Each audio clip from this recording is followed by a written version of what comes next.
mais uma vez bem-vindos ao Beyond the Cave. Uma noite de Baco.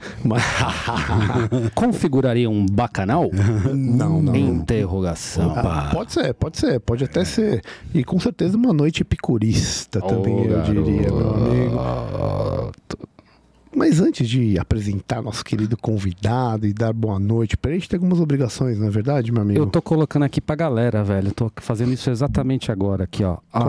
@BeyondTheCavePDC. Vamos lá, galera. Segue a gente em todas as mídias sociais aí. Tem no Instagram, tem no YouTube, tem... Clica na sineta. Clica na sineta lá, ajuda esse projeto a chamar cada vez mais gente pra trocar ideia e investigar a vida boa. É isso aí, Instagram, YouTube, Spotify. Se inscrevam, é importante avaliar no Spotify, tá, gente? Então quem puder ali gostar do trabalho, avaliem-nos, porque vai ser muito importante. Além do @BeyondTheCavePDC, nós temos o... Onde você pode seguir a gente, Reginho? apoia.se/Beyond.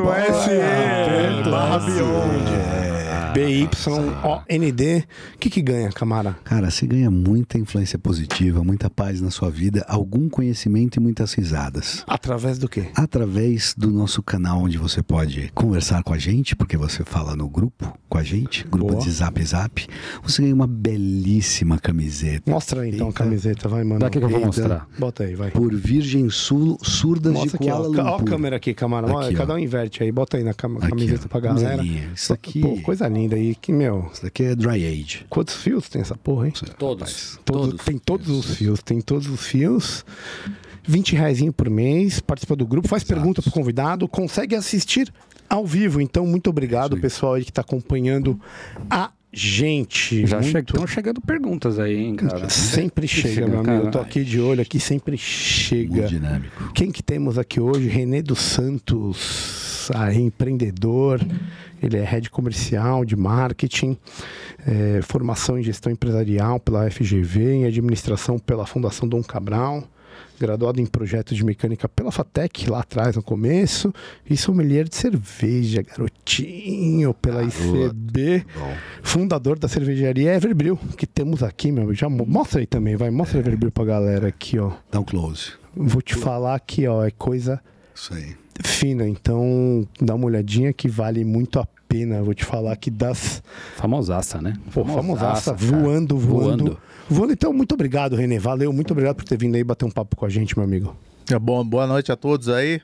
Eu que agradeço a oportunidade de estar aqui, de trocar ideia, de falar de cerveja, falar de outros assuntos, falar de tudo que tiver na pauta e do que cair de pergunta aí, tamo dentro. É isso aí, é uma conversa com muita liberdade, sem dúvida. Cara, normalmente o pessoal que a gente vem aqui, como a gente gosta muito desses temas, a gente pergunta pra todo mundo, baseado na filosofia, na vida, no aprendizado que cada um tem. E o legal é isso, que vem do coração. A gente quer saber de todo mundo o que é a vida boa, velho. Pra você, quando você ouve isso, o que é a vida boa? Bom, para mim, a vida boa ela tem alguns pilares. De um lado tem família, do lado profissional, eu posso dizer que a vida boa é o que eu faço hoje de viver, parafraseando aquela menina, viver da minha arte. Eu gosto de cerveja, eu mudei a minha vida pela cerveja e hoje eu vivo pela cerveja, eu vivo da cerveja. Então... isso para mim é vida boa, é poder cumprir as minhas obrigações, cumprir as minhas responsabilidades e poder atingir os pontos que eu quero, provendo isso da cerveja. Então, desde construir uma marca, de construir um negócio e poder, depois de 20 anos de trabalho em mercado, poder trabalhar hoje vendendo aquilo que eu produzo, aquilo que eu gosto, aquilo que eu acredito. Então isso para mim hoje é a vida boa. Eu não posso reclamar daquilo que eu estou vivendo hoje. Acho engraçado porque se a gente pegasse uma frase que a geração das nossas vós dissesse, por exemplo, fulano, você não sabe, Chiquinho se entregou às bebidas. Você fala, meu Deus, Chiquinho se perdeu na vida. Essa é uma das raras vezes que o cara se entrega a bebida e não dá bom, não dá ruim, dá bom. Então, e tem uma coisa muito engraçada até que eu até comento com as pessoas. Eu nasci no interior, tenho aí os R's arrastados, e a minha família cresceu na igreja, tal, todo fazer catecismo, crisma, primeira comunhão, tudo. Tava só interessado naquele namoro santo, né? Então, daquela coisa deliciosa, a coisa do grupo de jovens. Namoro santo. E aí, a minha mãe sempre pegou nesse ponto de, pô, bebida, não sei o quê. Aí, beleza. Aí, mãe, agora tô saindo do emprego, vou trabalhar com cerveja, vou fazer cerveja. Aquele climão, ela falou, não, você tem um negócio assim, você é inteligente, filho. Você tem um trabalho, você tem plano de saúde, não pode. Aí depois de um tempo ela foi se acostumando um pouquinho com a ideia. Aí quando ela viu os nossos rótulos, e a gente tem os rótulos todos muito de caveira e tal, um dia ela chegou pra mim, viu, filho, por que você não faz uma cerveja com o rótulo de Nossa Senhora? Eu falei, mãe, é assim, eu tenho a minha fé, tenho a minha crença, tenho a minha formação religiosa, mas acho que não vai rolar, é outra pegada. Não vende. Mas é interessante a tentativa, ou assim, ó, a ideia dela de falar, pô, não dá pra você puxar um pouquinho do que eu queria, pelo menos, já que você vai fazer cerveja? Tentar adequar, né? Então, mas é algo que eu achei muito engraçado na época ela comentar e falei, poxa, entendi onde você está querendo chegar. Entendi, tipo, pelo menos puxa um pouco da religião, enfim. Eu falo pra ela, falo, mãe, continuo tendo minha convicção religiosa, minha convicção de vários aspectos, mas é um outro projeto, é uma outra proposta. Não que eu deixei de ser religioso ou de ter a minha crença, mas é algo muito, sim, sagaz da simplicidade dela tentar linkar uma coisa com a outra. E muito simbólico, né? Porque ela está falando da prosperidade, né? Nossa Senhora está na prosperidade do seu negócio. Independente se tem a caveira ou não, tá isso aí, tá lá, tá junto. Tá todo mundo junto. E o que eu acho legal é que, assim, existe uma representação do ato de beber, né, cerveja na vida das pessoas. Deixa eu fazer um disclosure falando isso, que é o seguinte... Cara, moderação, né? Sim. Mas existe uma representação até do ponto de vista criativo, do ponto de vista social, de sociabilidade. E isso teve a ver com a tua decisão de produzir cerveja? O ato de beber em si e tudo que o ato de beber com outros pode representar? Eu sempre gostei muito de falar, de me comunicar, trabalhar no comércio. Eu comecei assim e tal... E a cerveja eu sempre enxerguei nela, lógico, dentro da razoabilidade ali, dos limites e tal. É uma forma de você, dentro desses limites, você sair numa caixa sem fugir demais da noção ou das coisas, para poder viver um mundo um pouquinho diferente. Inclusive tem um filme muito legal que fala disso. Lógico que a bebida, como outros produtos que causam dependência, ele tem que ser tomado com moderação ou consumido com moderação. Mas tem um filme chamado Druk, que é muito legal, que ele fala que é um professor, não vou dar tanto spoiler, mas é bem limitado o que eu vou falar. É um professor que ele não é reconhecido pelos alunos, a vida dele é uma porcaria, nada dele dá certo. E ele cria uma teoria que todo ser humano tem uma deficiência de 0,5% ou alguma coisa assim de álcool no organismo. E aí, ele é um professor, um baita de um cara inteligente e tal, ele começa a controlar isso. Todo dia ele bebe um pouquinho para ele se soltar, para ele poder visitar um pouquinho essa outra caixinha que não está fora da razoabilidade e que começa a transformar ele num professor querido pelos alunos, num cara que toma a decisão mais fácil. Então, tudo dentro do seu limite, da sua moderação, te faz visitar um pouquinho esses outros lugares que você nem sempre visita. Então, é legal porque todo mundo fica falando do bêbado chato, mas tem o sóbrio chato. Tem muitos. Tem muitos. Acho que tem mais sóbrio chato do que bêbado chato. Tem esse ponto interessante aí. Então te dá um meio do caminho, né? Você consegue aproveitar um pouquinho de uma forma moderada. In médio virtus est. É isso. E além disso, tem a questão do networking, né? Aposto que às vezes um negócio, alguma coisa que surgiu, que você fez, também tinha esse ingrediente a mais que pode até ter sido facilitador, né, cara? Sim. E assim, né? Vou até ir mais além no argumento, né?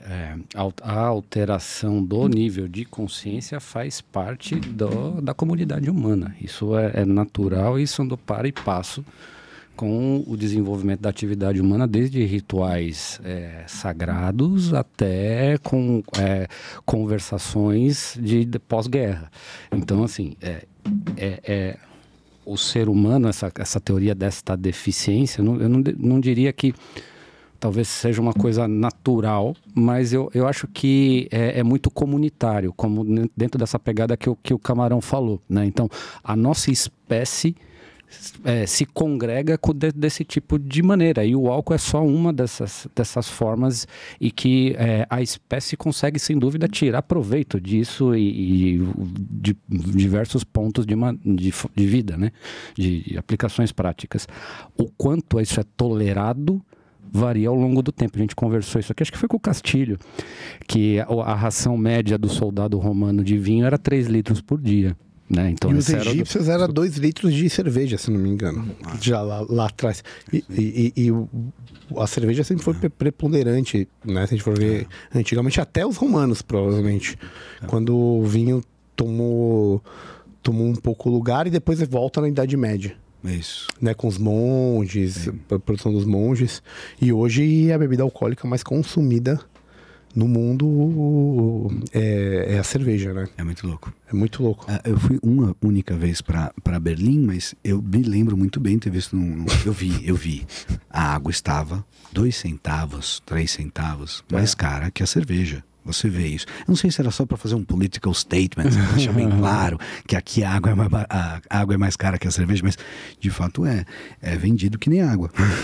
É vendido que nem água. Literalmente é isso. Na Alemanha, então, meu amigo. E o Brasil também, né? O Brasil ele tem um consumo bastante significativo de cerveja, ainda muito maior do que outras, dependendo muito da cultura. O Brasil, por ser um país tropical, a cerveja ela é mais fácil, né? Mais refrescante do que tomar um vinho. E isso traz um mercado gigante e um espaço para você construir também outras experiências dentro da cerveja, que é o que o mercado artesanal entrou nesse espaço, né? Você sair do mundo simplesmente da cerveja estupidamente gelada, aquela coisa, para cerveja com mais estrutura, com mais ingredientes, com outras nuances aí para você degustar, que é o que a gente fala hoje. A máxima da cerveja artesanal hoje é beba menos, beba melhor. Então você vai tomar uma lata dessa aqui, 2 no máximo. Você não é uma cerveja para você consumir litros e litros. Você vai curtir a cerveja. Tem estrutura, tem aroma, tem sabor, tem um monte de elementos ali para você poder viajar dentro dessa lata. Então essa é a pegada da artesanal. Eu queria fazer, já que você falou isso, me veio na mente o seguinte: a cerveja sempre foi muito democrática, certo? É uma bebida que não é de um custo tão alto, muito consumida, que nem a gente disse, e você está falando de uma questão mais técnica e mais, entre aspas, seletiva. Como que a gente poderia, de algum jeito, pensar em, não vou falar democratizar geral, mas aumentar essa democratização, entre aspas. Ampliar esse mercado. Obrigado, meu amigo. Tá. O share hoje comparando, por exemplo, o Brasil com os Estados Unidos. Estados Unidos tem em torno de 15, 16% do share de cerveja que é de, como eles chamam lá, de craft beer, cervejas artesanais. O Brasil ainda tem 2%. Menos de 2, 1,8, 1,9 ali. O Brasil ainda é dependente de insumos importados, principalmente do lúpulo, que é o insumo mais caro da cerveja. Ele vem... E não tem o menor jeito de plantar lúpulo no Brasil? Já tem uma galera que está muito Tipo, não forte tem uma nisso. Embrapa para acelerar Exato. a produção de lúpulo? Porque eu sempre ouvi isso, a Puta questão do mercado lúpulo. gigante. E a gente, de repente, acha engraçado porque nós nascemos sem saber que tinha lúpulo na não, cerveja. é. Sim. Demorou uns Pode crer. 30 anos da minha Antigamente vida. nem tinha, Não, né? não, imagina. Exato. Demorou uns 30 anos da minha vida para eu saber que existia um negócio chamado lúpulo. E de repente o lúpulo é a alma da cerveja, e Sim, hops, né? sim, E é o que os monges cultivavam e trabalhavam para virar cerveja, é a alma do negócio. E de repente fala assim, pô, não tem lúpulo brasileiro. Ouço isso toda hora. Desculpa. Imagina, é isso que eu ia te perguntar. O lúpulo agora tem vários produtores no Brasil. O lúpulo é igual uva, pondo uma referência, um paralelo aí. O lúpulo ele depende do terroir, tem o terroir dele, depende de temperatura, depende da condição do solo, A quantidade de água. da quantidade de água. E o lúpulo, a literatura, a história diz assim, que para ele conseguir dar produtividade para ser competitivo comercialmente falando, ele é na 5ª, 6ª geração, ou seja, você vai ter aí 4, 5, 6 anos para ele começar a ser produtivo o suficiente para ter competitividade, para ter preço. É tipo faculdade de medicina, 6 anos. Baixa preferência temporal. E além disso, as questões, você não vai conseguir produzir. Aí hoje, se você pegar um Malbec da Argentina, talvez você não consiga produzir em outro lugar que não seja daquela qualidade de Mendoza. Por causa dos outros fatores, né? É isso. Tem isso. Tem essa questão da produtividade, que você vai ter que apostar ali 5 ou 6 anos para o negócio começar a produzir.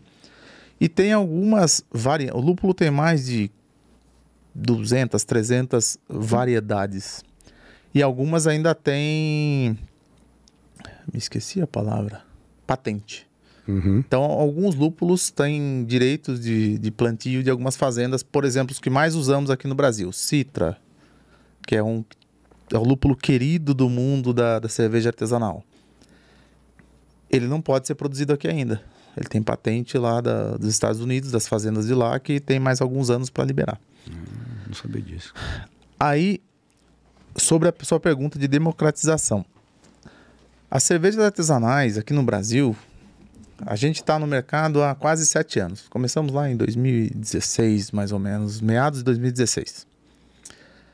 Como a grande maioria, a gente começou como chamado cervejeiro cigano. O que é cervejeiro cigano? Eu tenho uma receita que eu produzia na minha casa, lá na minha panelinha, como a gente começou, o Célio lá fazendo os desenvolvimentos dele. Genial, cara. Só uma coisinha. Você começou na panelinha, né? E quando que foi? 2010 começamos a fazer em casa. Na panelinha. A panelinha.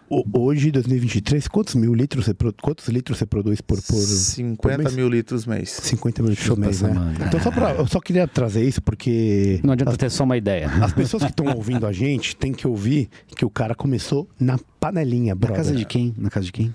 Na casa do Célio. O Célio é o meu sócio, somos em 2 na Everbrew. A gente trabalhou junto lá com logística e tal, numa empresa, uma marca grande aí de mercado. E aí, uma época, eu viajava para Bélgica e tal, trazia umas garrafas, e ele começou a provar e ter contato com isso. E eu lembro que ele me falou, poxa, tem um negócio, isso aí é muito melhor do que tem no mercado hoje aqui e tal, da época, aquela coisa. Falei, toma aí. E aí falou, não, vou comprar uma panela, vou começar a fazer isso. E aí, resumo da ópera, ficou 6 anos aí, 5, 6 anos fazendo em casa. Se dedicando a fazer isso. E aí ele fazia as garrafas, eu imprimia um rótulozinho, botava um cordãozinho de barbante na garrafa e levava para alguns sommeliers ou para alguns caras que a gente... Porque quando você faz cerveja em casa, a tendência natural é você dar para amigo. Pros brothers. E o amigo, com a maior boa vontade, ele vai falar, pô, tua cerveja é legal pra caramba. Pô, tá animal, tá... Mas não era isso que a gente queria ouvir. Genial. Genial. Você queria Gostei dar muito porrada pra disso. poder pôr seu produto de isso, pé. Quer ir pro isso. mercado. Meu cara, vamos testar E essa aí, merda aqui. Eu tinha uma pergunta chave que era, quando eu entregava a cerveja para um sommelier, para um conhecedor, para quem quer que seja, o que eu preciso melhorar nessa cerveja? Essa era a pergunta. Eu não perguntava, você achou que tá legal? Porque isso é básico, você tá dando um presente para alguém. O natural é você receber isso de volta como, pô, tá animal, tá não sei o quê. Piedade. Piedade, Retribuição, a gentileza. Então, fomos fazendo essa pergunta por 4, 5 anos, até que a gente falou, tá legal, chegamos no nível bacana, vamos lançar. Aí lançamos 1.000 litros da Ever IPA na época, que era uma American IPA, e 500 litros da Ever Black, que era uma Black IPA. Uma American Black Ale. Aí no ano Não seguinte... manjo nada, mas está bonito esses nomes aí. O Camarão deve adorar da escola dele. Ele pronunciando, eu choro aqui. American Black Ale. Por favor, dá uma palhinha pra nós, dá uma palhinha. Como é que fala essas palavras aí? American Black IPA. Obrigado, irmão. Obrigado. Desculpa. Tá, tranquilo. Eu não podia perder a oportunidade. Perfeito. Aí, em 2017, ganhei medalha e tal, e aí começamos a ir pro mercado e... Enfim, mas eu vou voltar na tua pergunta da democratização, que a gente começou a falar do lúpulo e chegou nisso aqui. Como cigano, que é como todo mundo começa, cigano é o seguinte, você produziu em casa, chegou no nível legal, não tem dinheiro para ter a fábrica ainda.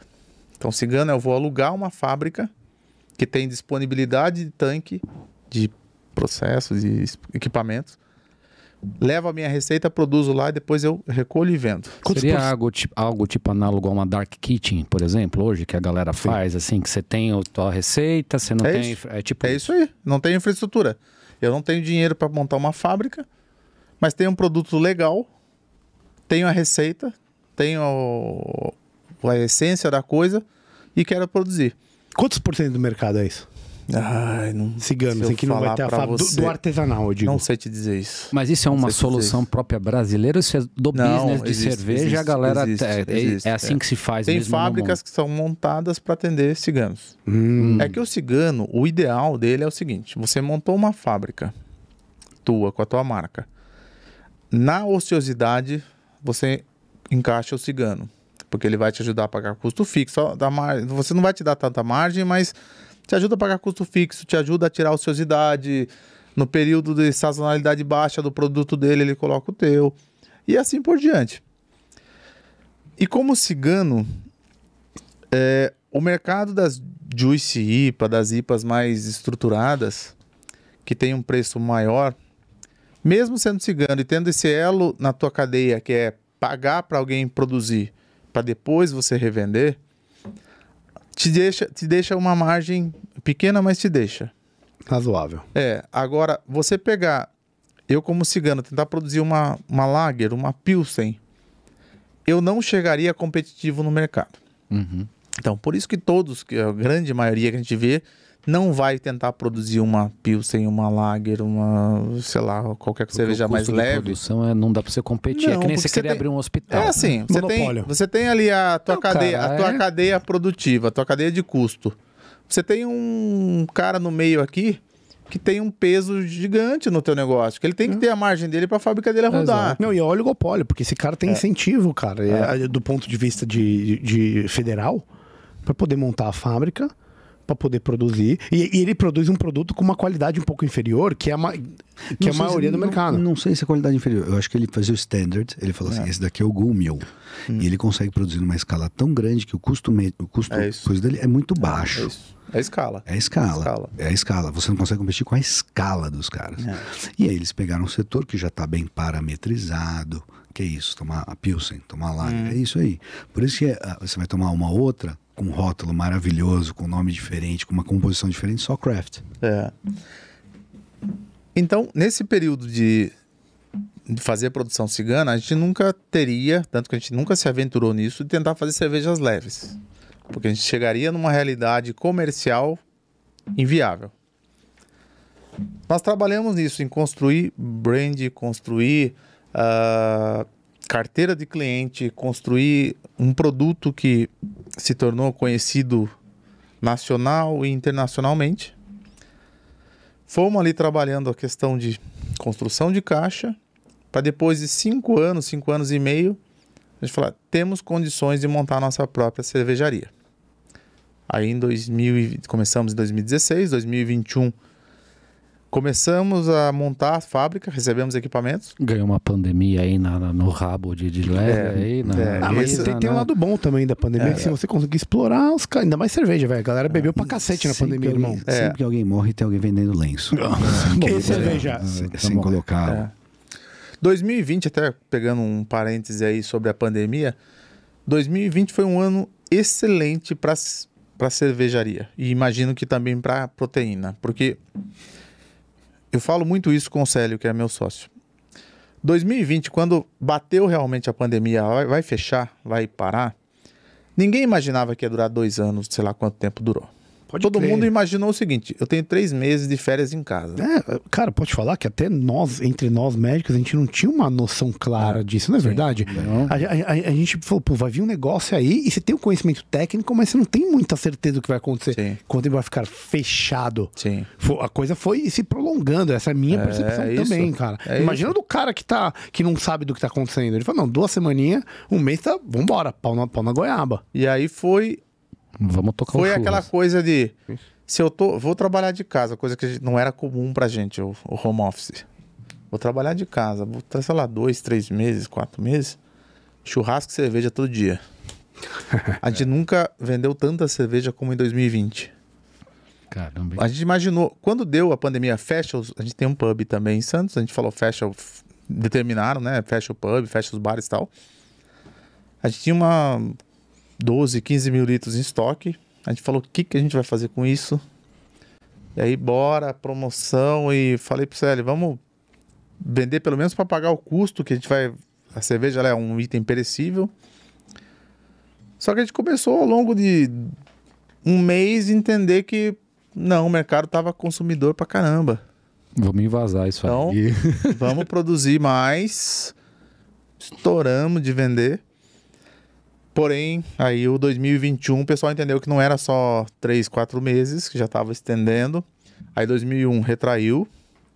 2002 subiu um pouco, mas 22, ainda... 22. Em 2022 subiu no nível intermediário. E aí do segundo semestre de 2022 realmente recuperou, digamos que o volume lá de 2020. Pré-pandemia. Voltando de novo para democratização. Você tá um animal, velho. Tá gostando muito, velho. Ele é um cara preocupado. Ele já pensou sobre a democratização muito bem. Então, assim, eu quero ouvir, tô curioso, cara. Porque eu levanto muito essa bandeira. Porque depois que a gente montou a fábrica, a gente é muito reconhecido pelas nossas IPAs. Tem medalha, tem prêmio, tem no Antepid, que é o aplicativo das 5 primeiras, 4 são nossas, tal. Mas a gente falou, olha, eu consigo, depois que eu tenho uma fábrica própria, além de uma necessidade comercial de escalar a minha produção, eu consigo entregar um produto competitivo e de qualidade. Então a gente começou a trabalhar linha leve também, que a gente não conseguia trabalhar na época de cigano. Então, hoje uma pessoa que vai no nosso pub lá em Santos, por exemplo, toma um copo de Pilsen a R$7, artesanal, feito lá, cuidando ali do Nana Nenê. Sim. Enquanto pode, na grande maioria das vezes, ela vai tomar uma cerveja de escala mais caro, um chopp de escala mais caro que isso. Opa! Então aí entra a história da democratização. É que não dá para culpar aqueles que continuam como ciganos, que não tiveram a oportunidade de montar uma fábrica. Eles não têm como competir nesse mercado. Não dá para eles conseguirem entregar um produto, digamos aí, na nossa pauta aí, democrático. Porque ele não tem competitividade para isso. E não é culpa dele, não. Ele tem um elo na cadeia dele ali que a margem que ele ia ter tá ali, tá morre ali. É mais um exemplo, uma analogia do atleta olímpico. A gente já falou aqui várias vezes, né? Certeza tem quantos talentos e cérebros e talentos, né, que a gente desperdiça por não ter a infraestrutura para fomentar essa democratização do esporte olímpico, É isso. das Olimpíadas de Matemática, da fabricação de cerveja. A nossa proposta hoje, com a fábrica na mão, com equipamento, com condição, hoje abrimos em 2 vertentes. Fazer uma IPA, a pessoa fala, poxa, às vezes uma lata é cara de uma IPA. O insumo que vai nela é importado, tem uma série de conjunto que torna ela caro, sem dúvida, mais caro que uma cerveja normal. Então quem consegue pagar tem um produto super diferenciado. Mas eu posso entregar também uma Pilsen, uma Session IPA, uma American IPA, uma Red Ale de baita qualidade com um preço super competitivo. Então você abre as 2 frentes. E tem assim, momentos da sua vida. Tem momentos que você está com um pouquinho mais de dinheiro. Você quer comprar? Tem. Mas quer tomar uma Pilsen super bem feitinha? Tá aqui, ó. Preço legal. Vai pagar, como eu falei, R$7 um copo no chopp. Então isso hoje me deixa muito feliz. Conseguir atender 2 frentes de mercado. Não só pela questão mercadológica, mas pela questão da democratização. Acesso. Você quer tomar uma cerveja... Você não tem tanto dinheiro aqui, mas quer tomar uma cerveja boa? Eu te tenho, eu te entrego. Quer tomar uma cerveja foda? Também tenho. Então, esse é o ponto de equilíbrio que a gente buscou trazer com a fábrica, com produção própria. Muito legal. Eu queria dar um passo atrás, porque aí agora você já está falando, né, no momento de, puta, tem agora uma fábrica e tudo mais, mas eu queria que você contasse pra gente como é que foi o teu insight, o momento que você percebeu assim, ó, puta, tem um business aqui, e eu vou realizar isso aqui. Vou largar meu emprego. Eu vou largar meu emprego se precisar, essa porra, e eu tenho certeza que tem um business aqui. Você lembra disso, desse momento? Aconteceu pra você ou foi uma coisa que foi acontecendo naturalmente? Lembro. A gente tem papéis muito bem definidos dentro da empresa. O Célio é quem cuida da criação do produto, do desenvolvimento da receita. E eu que cuido da parte comercial, administrativa, marketing e tal. Quando a gente começou, lá em 2013, no meio do caminho das produções ciganas, caseiras, eu já falava pro Célio, dá pra gente transformar esse negócio e tal. E o Célio sempre foi muito preocupado de transformar, de fazer, de falar, poxa, não sei se dá certo ou não. Quando a gente se alinhou de produzir, a gente foi...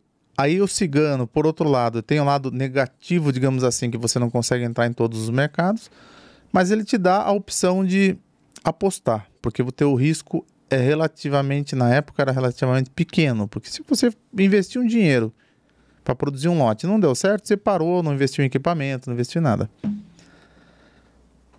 Quando a gente fez e tava uma onda vindo pro Brasil, principalmente das Juice IPA na época, 2016, 2017, que já era uma coisa um pouco mais avançada nos Estados Unidos. A gente falou, poxa, tem isso aqui, é um negócio que foi até disruptivo na época. Você falou, poxa, uma lata de cerveja que custa X, que era muitas vezes o valor de uma lata de uma cerveja de longa escala. Será que tem mercado para isso? A gente sentiu que tinha. Falei, é nisso que nós vamos apostar nesse momento. Então a gente foi... ficou aí 6 meses até tomar a decisão. Desenvolveram, vocês já tinham uma Juice IPA ou vocês foram desenvolver? Aí foi para panela de novo, lógico, panela, no bom sentido, né? Panela, sim. Panela voltou para o laboratório. O laboratório era uma panelinha de 20 litros. A casa do Célio tinha 3 geladeiras, 2 geladeiras era só para fazer cerveja. Na verdade, é 2,5. Legal. Skin in the game. É o troco do armário da mulher dele, né, cara? Que toma conta, ele pega a cozinha de troco. Você vê a história que o Nubank começou numa casinha na Zona Leste, a Apple começou numa garagem. Uma garagem. Exato. A Sodier começou na cozinha de bolo lá, né? Começou na cozinha. Então, eu acho muito legal esse começar a raiz. É isso. Era só a paixão e a vontade. E você falar, poxa, será que um dia eu vou viver disso? E aposta e rala e perde dinheiro. Na época a gente fez... Opa! Ô, Corinthians! Hoje aqui é o dia da cerveja. Veja, meu amigo! Abre pra nós! Vamos deixar esse mundo mais feliz. Esse barulho é bom. Falando de cerveja, dá vontade, né? O bico seca. Quem tá ouvindo deve estar sentindo mesmo. Ah, cara. E hoje a gente até brinca disso. Fala, poxa, de fazer na edícula lá da casa do Célio. Ver hoje a nossa marca chegando em Japão, China, Holanda, na Europa como um todo. É algo que a gente jamais poderia imaginar. E sempre com o pé no chão. Mas você tinha me perguntado, eu começo devagar e eu viajo, depois eu preciso voltar. Não mais que nós, fique tranquilo. Não, tá certo, tem que viajar mesmo. Isso é coisa mais. Tem duas coisas que me chamam a atenção aí, especialmente na Everbrew. Primeiro é a quantidade de rótulo. Uhum. E o desenvolvimento, né? Porque são todos os rótulos, né? Tem toda uma questão artística disso, né? E dá pra ver que é uma preocupação mesmo da marca, né? O que a gente pensou na época, assim, a gente pensou na caveira, que é praticamente o osso, ela é símbolo de praticamente todos os nossos rótulos. O osso e o nome Everbrew, ele vem da eternidade. Ever de sempre fazer cerveja. E o osso é que, numa forma muito simples, depois que você vai para debaixo da terra, tá todo mundo igual. Você pode ter sido rico, pobre, qualquer de etnia que for. É todo mundo igual. O osso é para simbolizar essa questão da igualdade. Eu vou comentar uma inconfidência aqui. Eu vou pedir pro Camarão comentar o que ele acha a respeito disso, dessa questão de caveira do ponto de vista educacional. Isso daí é o que se chama de memento mori, que é algo para te lembrar da morte. E eu sei que parece mórbido. Muito obrigado. Parece mórbido falar se lembrar da morte. Tem um exemplo. O maior memento mori que eu já vi na minha vida tem uma capela em Portugal, Capela dos Ossos, em Évora. E é uma capela inteira recoberta de ossos de peste, de guerra, em Portugal. E você entra e você fica assombrado pela ideia da morte no sentido que todos teremos. E você se provoca a se refletir sobre a sua vida, não sobre a sua morte. O memento mori é para atiçar a sua vida, não atiçar a sua morte. Sua morte é só um momento. A sua vida é a história inteira, né? E só para terminar, essa provocação do Caio, no alto da entrada da capela está escrito a seguinte frase, e isso toca muito o coração. Nós, ossos que aqui estamos, pelos vossos esperamos. Uau! Genial. Foda. Então é nessa pegada e valorizar o momento, né? De valorizar. É isso. Você era a ideia de eternizar, logicamente, a marca e o ato de fazer cerveja, mas também trazer para a realidade que no fundo é todo mundo igual. Cada um tem a sua crença, tem a sua devoção, tem a sua, sei lá, opinião. Mas todo mundo sabe que vai morrer, que vai do mesmo jeito pro caixão, que vai morrer, que vai ficar igual depois. Nessa simplicidade. Deixa eu mudar um pouco o rumo, então. Queria falar de um negócio que é o seguinte: tributação. O tema já caiu. Já tá falando de caveira, agora você vai falar de imposto. O negócio vai ficar pesado. Se empolgou de falar de morte. Vamos falar de dor. Então. Mas é isso, cara, porque... tô brincando. Como a gente gosta de meter pau no Estado, eu queria colocar isso. Como que você trabalha essa questão? Principalmente assim... Óbvio que a cerveja tem uma tributação alta comparada a outros produtos, mas tem um outro problema que é a questão da produção dentro do próprio estado. Sim. E você conseguir vender isso para fora. Como que você trabalha? Qual que é a tua visão em relação à tributação e como que você trabalha isso? A tributação, assim, ela é, sem dúvida, para a cerveja é algo altamente impactante. O principal imposto, que é a substituição tributária. Dentro do estado, ela é um pouco menor, mas ainda muito agressiva. Mas quando você faz a venda interestadual ou o envio interestadual, para muitos estados você se torna inviável comercial e economicamente falando. Que é a guerra do imposto. Ou seja, se você não produz no meu estado... Você quer vender aqui, eu quero uma parte disso. Justo. Então, quem tem um volume grande, quem tem cacife, caixa para montar. As grandes cervejarias, elas montam, não é só pela logística que facilita, mas você produzir, eu tenho um volume grande vendendo para o Nordeste, eu vou lá e monto uma fábrica lá, uma cervejaria grande faz isso. Quem não tem essa possibilidade sofre demais. Então, muitos não, véio. Alguns estados a gente não consegue chegar de forma competitiva porque o ICMS-ST tem casos que beira 45%, 50% de incidência. Então, você não vai chegar. Então, é inviável você fazer essa operação. É o custo para você poder vender o produto que você fez num estado e em outro. Porque o outro estado, aquilo que eu falei, o outro estado entende o seguinte: se você não produz na minha cidade, não gera emprego aqui, não recolhe imposto aqui, eu quero ganhar uma parte do que você está produzindo aí. E o mais engraçado é que é o seguinte: isso aí fode o microempreendedor, né, cara? E o pequeno empreendedor. E o microambiente de negócios em si, né, cara? E esse cara não tem a possibilidade de construir essa fábrica. Não, é isso. Então você mata, cara, essa inovação, você mata a competitividade, né? E você perde, por exemplo, as vantagens da tecnologia, porque você poderia ter um esquema de entrega, né, no Nordeste, sim, rápido, só que isso fica burocratizado ou taxado e que você não tem como fazer isso. Você não tem como usar nem a tecnologia que o mundo inteiro usa para escalonar o seu negócio, porque é inviável economicamente, cara. Porque o Estado resolveu que é ruim, é melhor tirar o dinheiro de quem produz cerveja, de quem importa vinho, Por quê? Porque ele decidiu. É um desestímulo pro pequeno empreendedor, que não tem essa condição de construir várias plantas. Quem tem condição, obviamente, vai se beneficiar disso, mas ele enforca, ele satura. Mas deixa eu te perguntar uma coisa. E vem uma pressão dos grandes players para consolidar o mercado e te comprar? Olha, a gente já teve algumas ofertas de aquisição.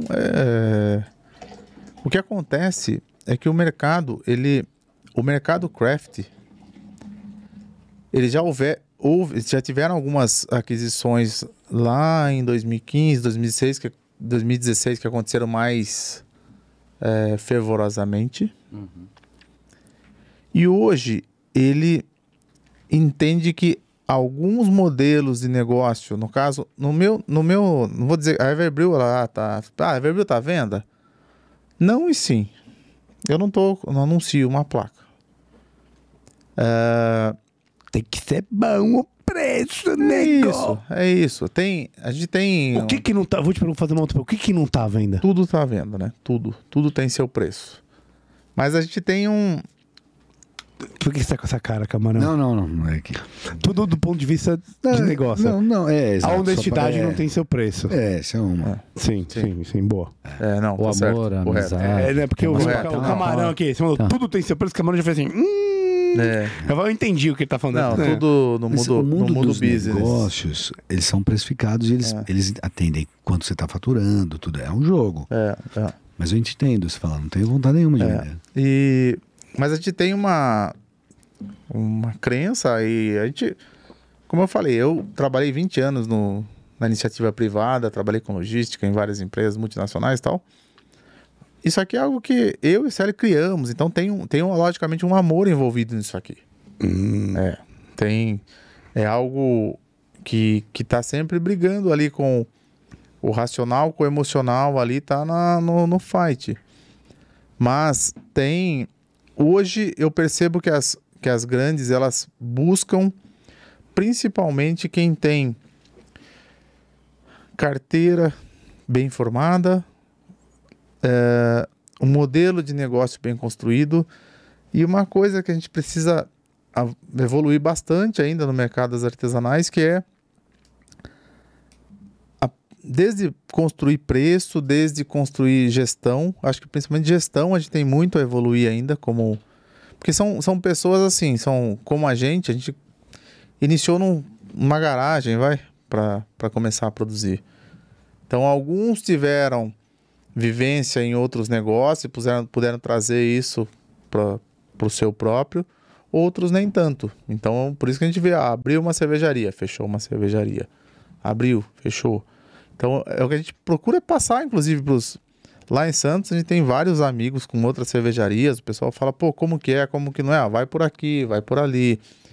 Venda interestadual assim, a gente ajuda a fomentar, porque o nosso principal objetivo é crescer a pizza do mundo artesanal. Que hoje é quanto? 1,8%. 1,8%? Em termos de volume, de litragem, como eu falei, nos Estados Unidos é 15, 16. Teria Aqui, 10 vezes aí o faturamento, o mercado. Dá uma Então, possibilidade de 10 vezes de crescimento. eu olhando como marca, como Everbrewing, eu quero mais é que os outros também construam isso e procuro ajudar no que eu posso, para que a gente traga mais gente para tomar uma cerveja legal, como eu falei, democrática, e comece a tomar mais esse espaço.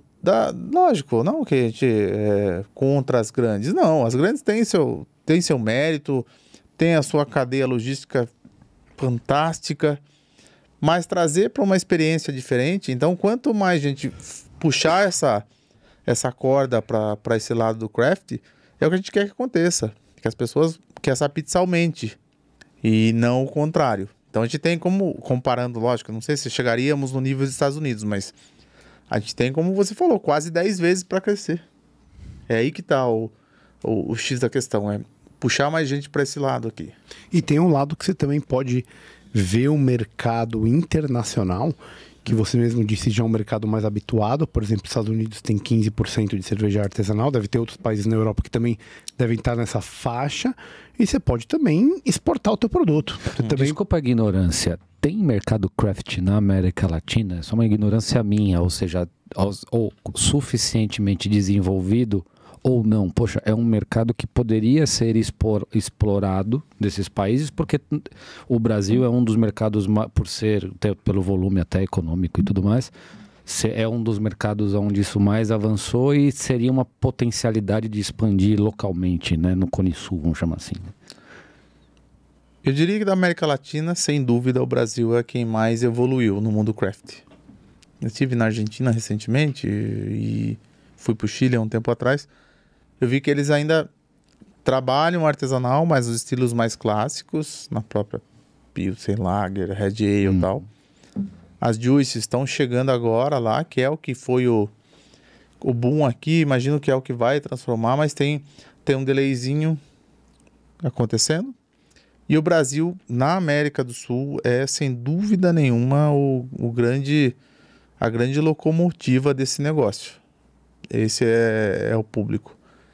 E a gente vê um momento econômico, sei lá qual a palavra melhor para usar, que tem um arroxo, um aperto dos últimos 2 anos, principalmente, 1 ano para cá, e que as pessoas têm que medir aonde ela consegue encaixar o orçamento dela para tomar um produto diferenciado. Então, isso também, em função de pandemia e tudo mais, segurou um pouco do mercado craft de crescer aqui. Ele já poderia ter lá chegado pelo menos uns 3,5%. Ele está ali raspando os 2%. Então isso é um espaço gigante. Mas ao mesmo tempo eu falo para as pessoas, cuidado, todo mundo acha que o viver da minha arte, né, que eu brinquei aqui, ou eu vou ser feliz fazendo cerveja, não é tão simples assim. Não é simplesmente vou fazer minha receita lá, vou vender, todo mundo vai querer comprar. Não. Tem que ter estruturação financeira, tem que ter plano de negócio, como qualquer outro business. Não dá para ser simplesmente eu vou fazer um rótulo legal e todo mundo vai comprar. Eu vou fazer um produto legal.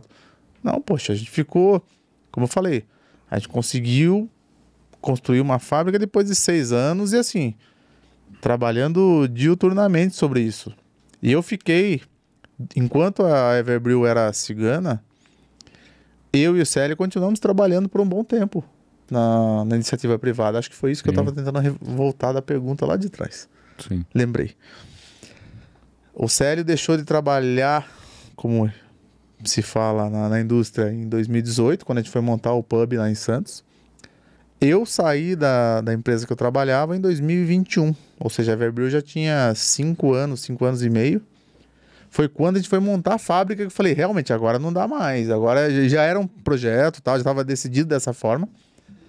Para daí eu tirar um pé, porque nesse tempo que a Everbrew foi cigana, o projeto era, não vamos consumir caixa daqui, nós vamos continuar trabalhando, tendo a nossa vida e construindo a Everbrew.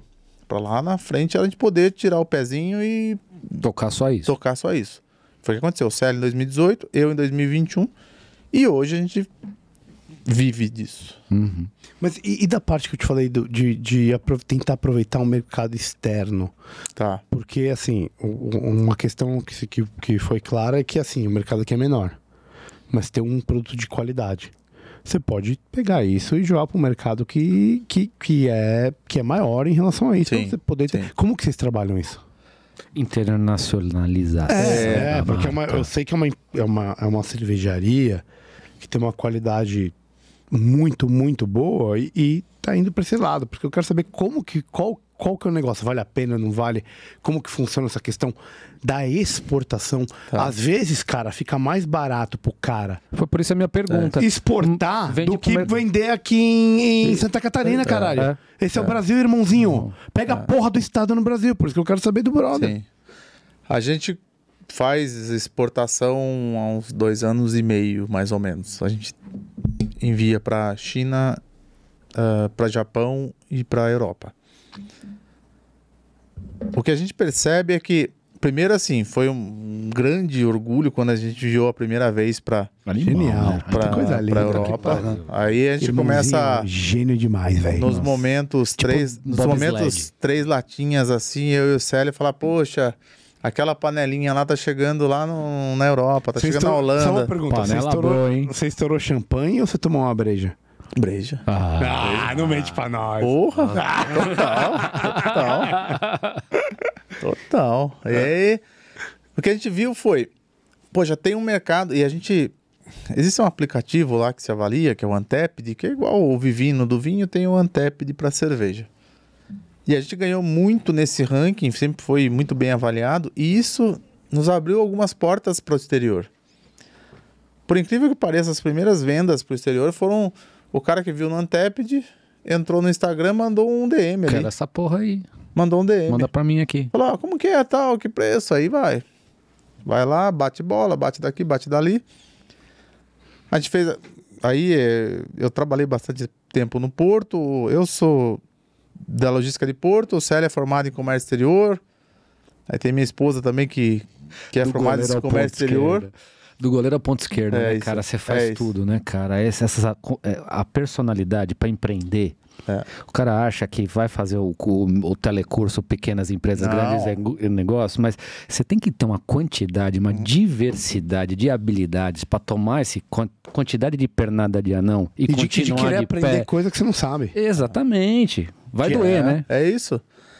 Aí eu falei, poxa, agora é hora de botar o tempo de trabalho com Porto, do Célio com logística, com comércio exterior. Falei, beleza, tal. Aí a gente falou, poxa, imposto de exportação eu sempre soube que era relativamente pequeno. Mesmo você colocando a cadeia logística, seja de container ou chegamos a mandar aéreo para alguns países, fazia sentido. Falei, poxa, Fechava a conta. Eu consigo chegar na Holanda, em Portugal, na Alemanha, ter a minha margem e além disso, aí tinha um fator emocional, orgulho. Porra. Falar, poxa, eu sou capaz até de ceder alguns centavos de dólar ali pra botar a minha marca lá no bar XPTO lá da Holanda, pô. Começou com Holanda, aí um cara da China entrou em contato, mesmo caminho. Pô, vamos conversar. Dezembro agora, a gente mandou pra China um container fechado. Foram 15 mil latas e 200 barris de chopp. Falei, caraca, meu. Fiz vídeo, fiz foto, fiquei bêbado. Tudo que podia e não podia. É isso aí, cara. Esse é o negócio da China. Essa foi da China. E agora, em janeiro, a gente começou com o Japão. Foi o primeiro envio. Vai ter o segundo envio agora em abril. Isso é animal. E é legal ter o segundo envio, né? Porque mosquite. Exato. É muito interessante. É muito bem feito, né? Exato, terceiro, quarto. Porque todo mundo fala, boa cerveja. Manda, continua vindo. Sabe uma coisa que me, com certeza me chama a atenção? É muito claro que o produto é bom. É muito claro. qualquer um que tá ouvindo isso sabe, esse produto é bom. Que o cara começou na panela, E sobreviveu no Brasil. sobreviveu no Brasil com todas as taxas, Exato. tributos, né? E agora ele tá internacionalizando, jogando para fora. Tanto falando que ele vai construir uma fábrica fora, não é isso? Mas tá jogando. E o Brasil, assim, não é conhecido como grande produtor de cerveja. Convenhamos. Mas eu queria fazer. Não, mas eu queria fazer. Não, vai fazer o quê? Tem uma coisa O que a gente interessante. vai fazer, velho? Anheuser-Busch pertence a quem? Ao empresário tudo bem, boa, isso eu gostei. É, Agora eu não, entendi. mas não, a produção não é aqui. Eu sei, mas é que eles consolidaram. A Ambev virou um player. Justo, justo. Os Mundial. brasileiros sabem Mundial. fazer cerveja. Justíssimo. Neste sentido. Eu só queria fazer justiça ao povo. Eu não vi Ao teu povo brilhantismo, eu não vi, eu não entendi teu Posso ser brilhantismo. cancelado? Rapaz, eu vou Posso falar- ser cancelado? Pode, vale. Depois que virou brasileira, a Budweiser piorou. Ah, sem dúvida. Eu já tomava cerveja. Eu tomo. Desculpe, me desculpe. Não, mas tudo bem, mas aí é uma outra questão bem. que não é o nosso mercado que a gente tá Isso. falando. Mas fala, você ia falar algum. É, o que eu ia falar assim, quando eu vi, porque a gente acompanha check-in pelo aplicativo e tal, de onde estão fazendo check-in na nossa cerveja, avaliação e tal. Quando eu vi check-in na Bélgica e vi check-in na Alemanha, falei, Chorei. caraca, meu. Vai, Corinthians. Falei, porra. Tô feliz pra cacete. Aí, assim, foi quando a gente falou, puta merda. Acho que estamos fazendo o negócio direito. Animal. Isso é muito gratificante. Eu não tenho dúvida que você tá fazendo o negócio direito, mas, cara, essa ideia de você criar um negócio do nada Não, e você exportou pra onde? Pra isso, Bélgica. pra Bélgica. Você exportou pros caras que mandam no jogo da cerveja. O que eu queria chegar na pergunta era o seguinte: é óbvio que o produto é bom. Você não vai me contar o segredo que como ele é feito, não é isso. E você já falou que você passou foram 4 ou 5 anos decupando aquilo Sim. de uma certa forma. Só que Deu assim, com o quê? Deu com o quê? decupando. Bonito, hein? Faz sentido não? Total, amei. Tá, gostou? Tá muito demais. Deve Escola- ser irmão do eu te Depurando, amo. deve ser É dessa a família escola, aí. é a escola de português do Camarão. Ele abriu português também? Ah, tio, tem todas. pariu. Português, francês, grego, esperanto. Você passou muito tempo, né? Só que assim, depois que você fez um rótulo e passou muito tempo entendendo, você começou a fazer vários diferentes, né? Isso vem do teu sócio, ele tem uma mão para isso. E uma coisa que me chama a atenção é que vocês conseguem colocar coisas específicas. Sim. Por exemplo, sei lá, você tem um rótulo X que tem terpeno. Nanana. Como que você trabalha isso, cara? Porque assim, tem um monte de cervejaria cigana. Eu já tomei 1 milhão de cerveja. Inclusive no Pelão, valeu Pelão. 1 milhão de cerveja, mas tem um negócio de diferente ali. Qual que é? Fala pra. Abre o jogo, vai, irmão. Você tá aqui, você tá sendo elogiado pra caralho. Abre o jogo aí, irmão, pra nós. Qual que é o negócio? Qual é que é o bizu? Qual que é o aí, bizu cara? Porque tem um bizu. Com certeza tem um bizu. Tem alguns. Tem um case bastante interessante. A Brewdog, que faz a famosa Punk IPA. Genial. Um tempo atrás, a Brewdog, a Punk IPA, poxa, adorada em todo mundo. Baita de uma cerveja assim, reverenciada, sei lá. Isso aí. Duas coisas. Cerveja é referência.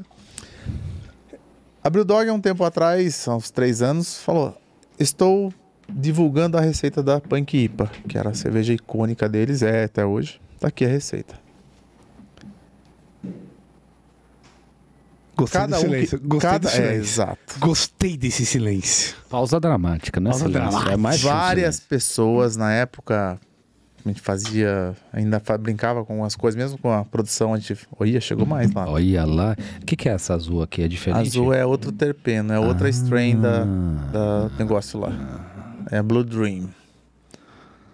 Ela abriu a receita e engraçado que todo mundo na época fez, caseiro e tal. E mesmo com a receita idêntica, cada cerveja saiu. Porque a gente fala o seguinte, é igual chefe de cozinha. Cada um tem a sua assinatura. Não dá pra... Se você falar pra mim, pro Camarão, faz aí um risoto, vai sair diferente. Tem o cuidado ali da temperatura, não sei o quê. Mesmo você seguindo, então... O que a gente procura fazer é para que cada cerveja tenha a sua assinatura. O pessoal fala, As IPAs podem parecer, são muito parecidas. Sim, elas são parecidas em amargor, talvez.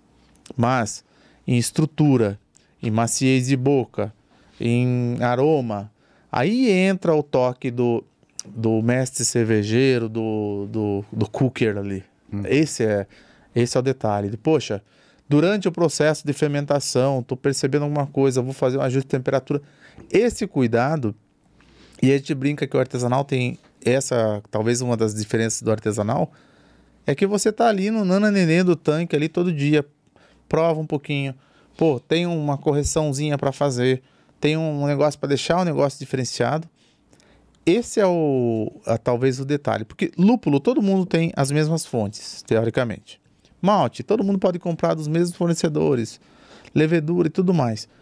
Então, se a gente falasse, pô, que é só simplesmente jogar na panela lá e sair uma cerveja, não existiria o chefe de cozinha 3 estrelas Michelin, ou restaurante 3 estrelas Michelin, não existia a mesma receita na mão de pessoas diferentes, saem produtos diferentes.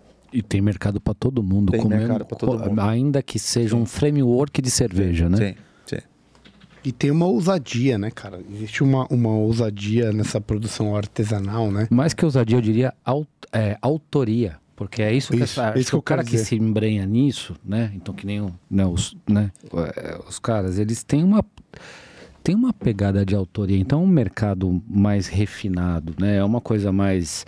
Você quer deixar a tua marca, e eu entendo quando ele fala isso, ok, a gente tem um preço porque a gente tem um business e você me dá o valor X vezes o EBITDA, a gente vai conversar. Né? Mas essa questão da autoria que é uma coisa que enche de orgulho e que motiva, pega, né? É isso que pega. Não é simplesmente falar, se eu olhar comercialmente falando, vou fazer um valuation, tal, blá, blá, blá, 5, 6 vezes EBITDA. Não, acabou. Mas tem algo mais. Não é simplesmente isso. A gente... errado ou não, a gente construiu, tem um coração envolvido nisso aqui, tem um gosto pessoal, que é algo que a gente gosta, é algo que a gente curte. A gente faz cerveja que a gente toma. Nós também gostamos. A gente também gosta. A gente faz um produto que a gente toma. Eu não faço um produto que eu não tomaria. Simplesmente pela questão mercadológica, pela questão comercial. Tem a guerra comercial, existe em qualquer nicho, em qualquer negócio. Mas eu quero oferecer um produto que qualquer lata que tá na minha casa. Isso aqui eu quero que você tome porque eu tomo. É bom, eu fiz com cuidado, eu tenho apreço por isso. É esse o pensamento. Deixa eu perguntar uma outra coisa. E que, vou ser só polêmico. Vai, então vai. É só ser polêmico. Não, vai, por favor. Exatamente, você falou, né, da 4G e tudo mais, é exatamente o modelo contrário de business plan de uma empresa, por exemplo, como a Ambev e tudo mais, que é a questão, em termos de business, de você ganhar sinergia, facilitar as coisas, ganhar em escala e simplificar processos. A aposta dele por isso que não são mercados competitivos, é um mercado altamente personalizado, que cabe toda uma característica e uma personalização, e isso tem um valor, né? E tem um lugar de venda que é completamente diferente. A estratégia de venda, a todo esse plano macro, que é indiscutivelmente genial em termos de negócio e de operação, mas a gente está falando do mesmo produto, a saber, cerveja, e com estratégias completamente distintas. Uma ganhando seu dinheiro, tal, priorizando volume, escala, organização, venda e tal, e War Room, né? Aquela pegada de War Room, vamos conquistar, vamos para cima, vamos ter distribuição, e o outro falando, não, peraí, aqui é exatamente outro polo.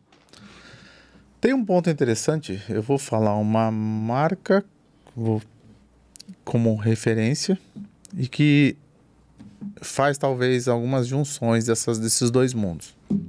E fala também um pouco da evolução do paladar do público. A Heineken, quando ela chegou com mais força no Brasil... Heineken é uma bosta.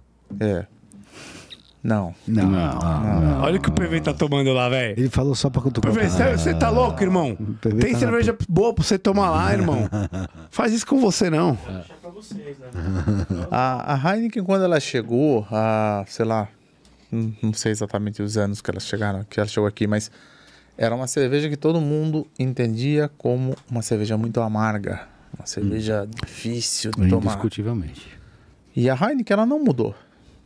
A Heineken continua a mesma. Só Jura, que... Jura mesmo? Sim. Eu tinha certeza de que tinha havido uma mudança na... Não teve tropicalização, como se chama. Não teve. Não teve? Não. Caralho. Eu também tinha certeza. Eu tinha certeza absoluta. É tudo que vem em volta Nossa, na hora que você quebrou toma um uma dogma breja. É aqui. isso, velho. Não. Você quebrou um dogma aqui.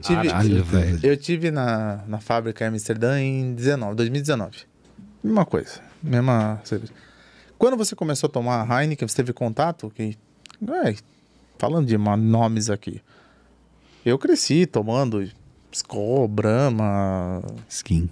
Todos nós, velho. O ensaio da bateria era Bavária. Bavária. Cerveja dos amigos. Bavária. Cerveja dos amigos. Bavária. Ensaio da bateria é Bavária. Porre foi de Bavária, graças a Deus. Itaipava, lembra? Eu tomava... Diarreia certa. Na época não era Jurupinga, era Fogo Paulista. Nossa. E... Do bar. E em formatura tomava aquela batida de coco. Jesus. Nossa senhora. Enfim, Quando voltando... o romantismo me atacava, eu tomava catuaba. Selvagem. Selvagem.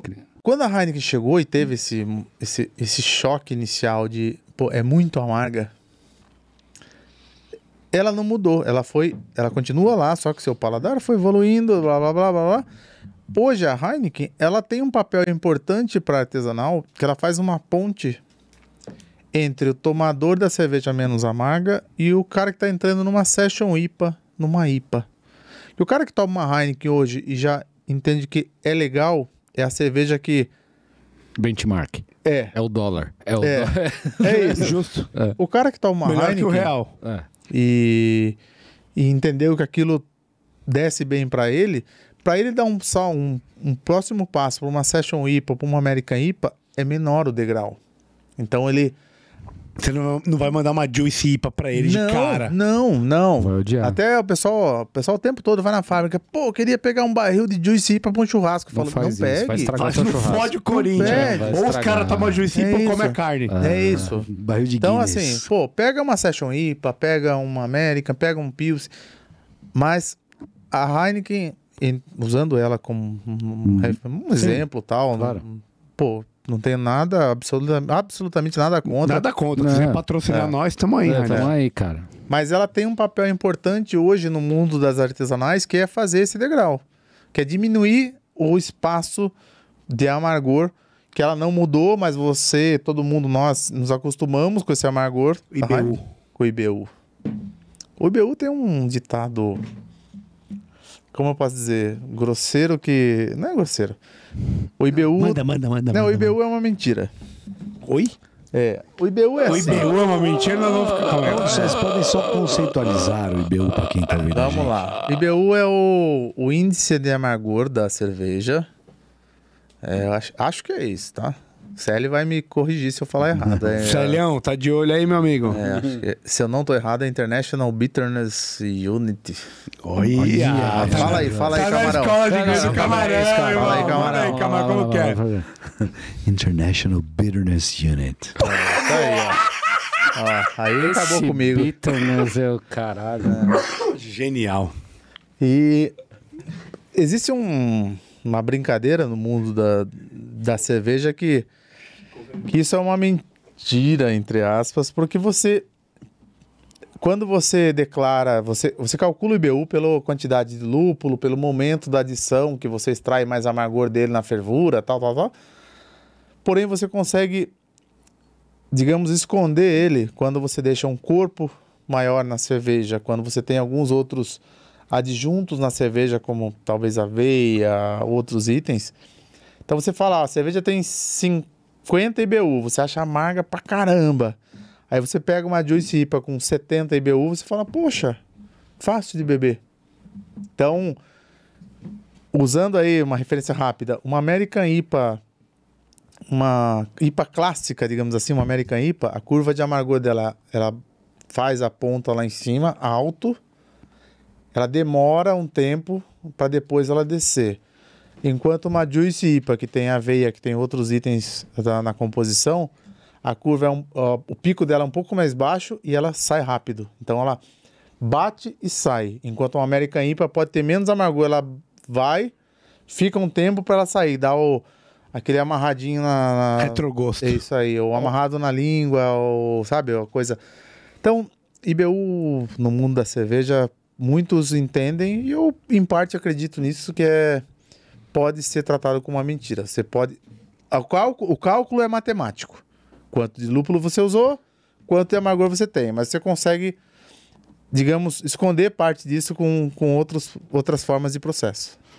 Mas ainda tem essa ideia de que a amargor é uma coisa não desejável ou não? As pessoas já entendem isso como um fator constituinte do blend do próprio ali.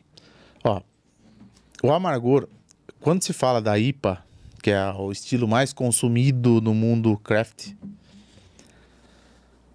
eu tenho uma máxima que é a seguinte: a primeira vez que eu tomei uma IPA, eu falei, é cara e é ruim pra caralho. Aí depois eu tomei de novo. E justamente esse amargor, que é o que eu achei ruim, é esse amargor que vai te prender para você consumir a IPA de novo. Então nem todo mundo tem um primeiro contato com uma IPA e fala, poxa, gostei. O primeiro contato, às vezes, ele é drástico, digamos assim. É que nem a primeira transa. Não sei. Depende de cada um. Depende da experiência pessoal. Exato. Mas o amargor é justamente o que prende hoje quem curte uma IPA. Porque o amargor ele te dá o chamado drinkability. Fala aí, ô camarão. Drinkability. É, isso aí. Tá demais hoje. O amargor é um dos itens do drinkability, que é você tornar uma cerveja que não é doce, não é cansativa, não é pesada. E ele, junto com ele, vem, obviamente, outros componentes, que é aroma, que é, sabe, corpo.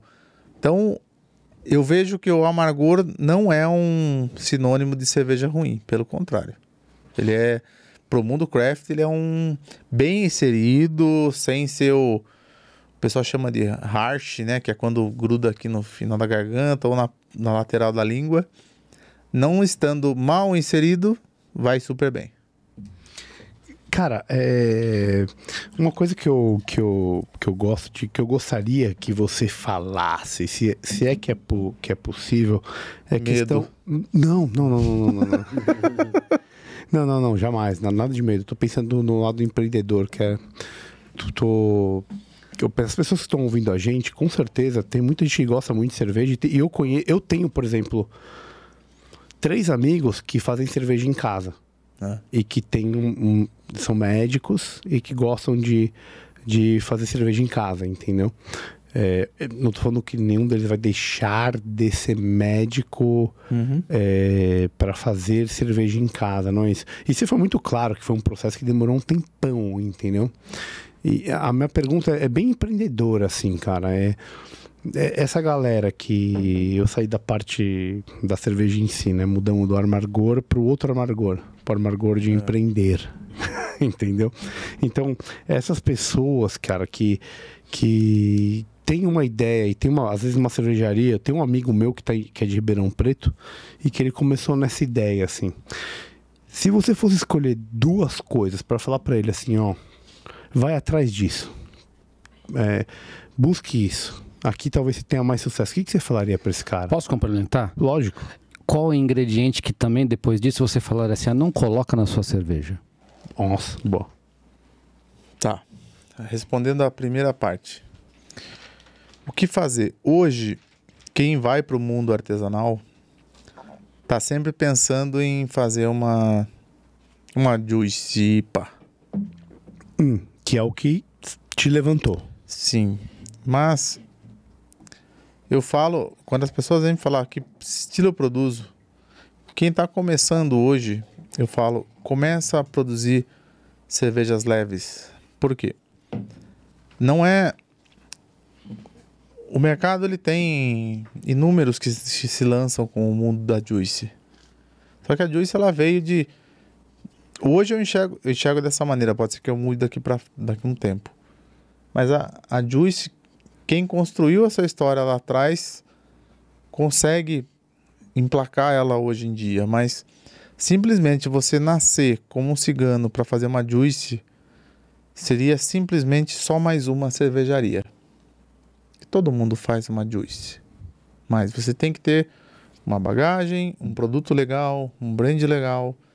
E principalmente o que eu falaria é, além de não lançar uma Juice IPA, é conhecer a matemática financeira da coisa. Eu vejo muito disso, de muito cervejeiro que vai pelo, entre aspas, pelo glamour, pela coisa de vou viver da cerveja, mas tem um negócio ali dentro. Faça seu plano de negócio. Faça, não simplesmente o mercado paga isso, eu só vou vender por isso. Quanto custou para você produzir? Sabe? Isso eu vejo muita, com perdão da palavra, muito amadorismo ainda no mercado artesanal. O pessoal que não sabe custear, não sabe construir, fazer o pricing do seu produto. O que me custou para fazer aquilo? Eu negociei o suficiente com a cervejaria que eu vou produzir cigano? Eu vou conseguir chegar no mercado a quanto? Vou ganhar quanto com isso? Então, a gente vê muita cervejaria artesanal cigana, ou até mesmo que planta, que não conseguiu construir isso. O pricing da coisa, o plano de negócio, o plano estratégico, quebrar. Então, isso é ruim. Tem que ter uma evolução.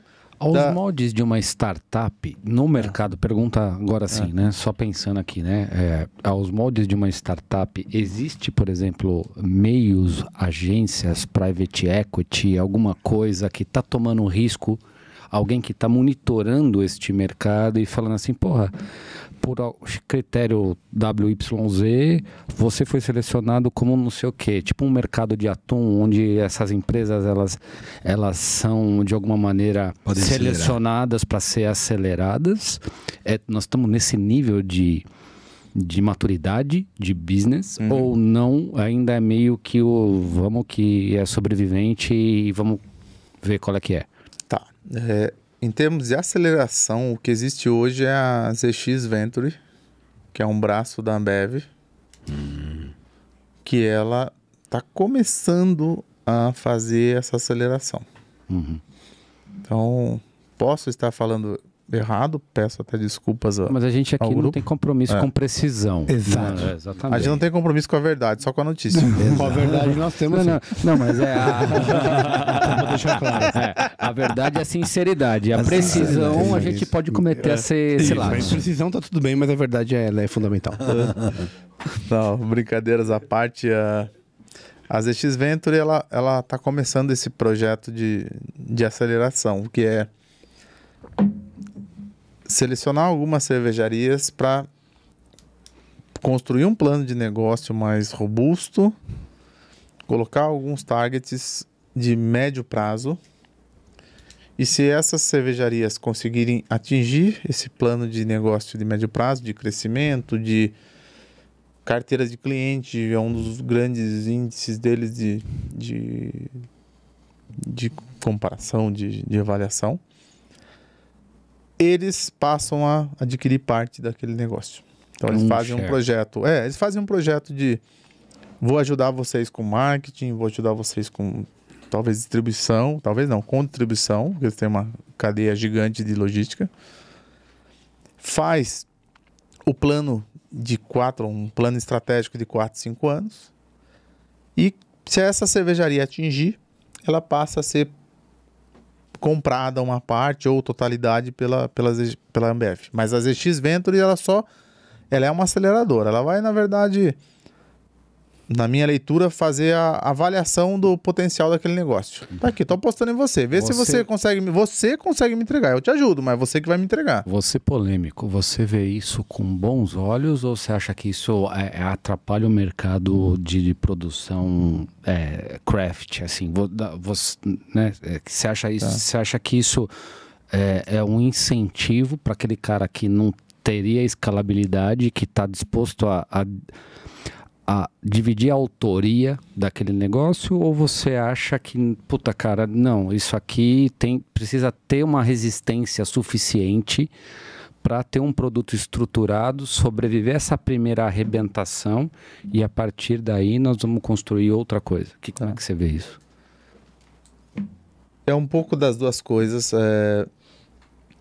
O fato de você ter uma aceleradora com o poder do Ambev, com caixa, com estrutura e tudo mais, estimulando uma marca a divulgar, a difundir o mercado craft de forma mais agressiva, acho extremamente positivo. E aí, na outra vertente, a gente dizer que as pessoas às vezes falam, mas será que vai continuar a mesma qualidade? Será que isso? Será que aquilo? Eu acho que sim. Eu acho que talvez perde um pouquinho do glamour, porque as pessoas gostam da cervejaria independente, da cervejaria pequena, como eu falei, do Nana Nenê ali. Pequenas produções. É, isso aí. Pequenas. Então, eu acho que perde um pouco nesse aspecto, mas tem um aspecto importante que é a democratização de novo, de você falar, poxa, eu vou conseguir chegar com uma cerveja legal lá na Conchichina, com preço competitivo e fazer a coisa acontecer. Eu queria pegar um outro aspecto disso, porque a gente viu o aspecto mercadológico de como é que se dá isso. Quer dizer, como é que você fica interessante para um grande player querer te incorporar? Tal qual o Itaú fez com a XP, tal qual a IBM deve ter feito com milhões de pequenas empresas no Vale do Silício, e assim vai por diante. É assim que o mercado caminha, né? Certo ou errado. Mas eu acho engraçado porque só tem papel interessante não quando você surfa a sua história, o que você já fez cerveja, mas tudo aquilo que continua vindo, porque você tem que continuar fazendo produtos. É isso que é interessante. Então, eu ia pegar o outro lado não mercadológico, da onde que sai a ideia de fazer? Por exemplo, aqui na mesa a gente tem uma Blue Dream IPA. Tá. E do outro lado a gente tem uma Double Juicy IPA. Tá. Então, como é que vem a hora que você vira pro Célio e fala, Célio, vamos fazer uma Blue Dream Double Juicy Megazord IPA? Genial. De onde que sai isso? Como é que isso é o paladar, as ideias? Como é que é fazer cerveja nesse sentido? Tá. Essa Blue Dream, ela é do mundo do terpeno. Então é uma série, é uma linha que explora os terpenos. Terpenos são... Mas como vê o negócio? Fala, vamos meter terpeno nesse negócio. Vamos ver como é que fica um terpeno. De onde que veio a ideia? Vocês estavam bebendo um dia num lugar, falando, vamos meter um terpeno. Por que não cominho? O terpeno, ele está presente no próprio lúpulo. Ele está presente na cannabis. Como ele está presente em elementos da natureza. Uau! É uma viagem, literalmente. Boa. O terpeno, ele começou a ser isolado e trabalhado porque o terpeno você tira isolado do limão, você tira o limoneno, você tira o mirceno de outras substâncias, você faz uma composição isolada que você, combinando elas de tal forma, elas trazem o perfil de algumas strains da cannabis, sem, obviamente, o efeito alucinógeno, e que era uma tendência que começou a bater no mercado de como produzir uma cerveja com um perfil, com um aroma, com uma pegada da cannabis sem ser proibido, digamos assim. Então, mas aquilo que você tentava esconder da sua mãe, você resolveu enfiar na cerveja, chamado terpeno. Ela não sabe ainda que é terpeno. Então, assim, como é que isso virou um business, cara? Como é que você resolveu isso e fala, cara, como é que é? Tá. Uma vez que tinha alguma... E a gente tem aquela coisa o proibido às vezes é mais legal, né? Boa. Uau! Só pra lembrar o Fúvio. Aí a gente falou, poxa, vamos fazer isso. A gente fez a primeira há uns 2 anos e meio, 3 anos atrás. E ela traz um mentolado, traz uma combinação que você fala, poxa, completamente não, mas é muito diferente de uma Juicy IPA.